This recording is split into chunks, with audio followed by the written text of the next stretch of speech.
Magandang hapon po. Kami po pala ang Balitang Totoo Oh. sa Active.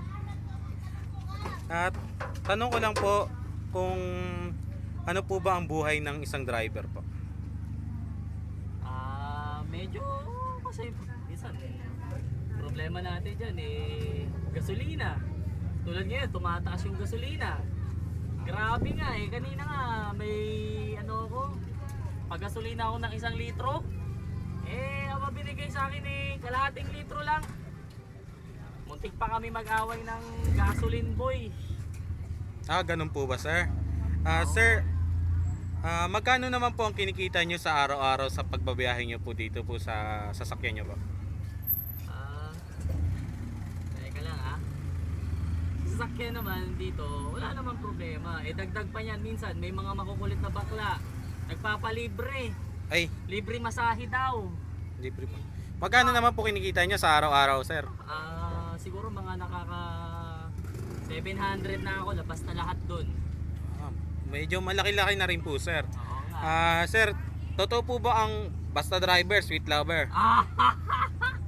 Yung mga tanong na gusto kong marinig ngayon medyo,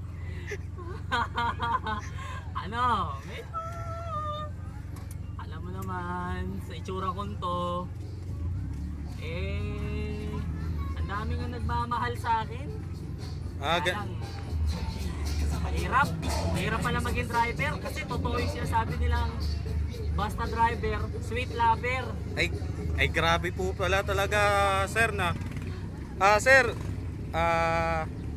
tanong ko lang po, sir, ilang taon na po ba kayong bumabiyahe, sir? Since birth. Since birth, napakatagal na, sir. Oo. Huling tanong na po, sir. Sa katagal-tagal nyo pong nagda-drive, sir, ng jeep, may napaibig na po ba kayo dito, sir? Nakakatawa naman tanong yan ito.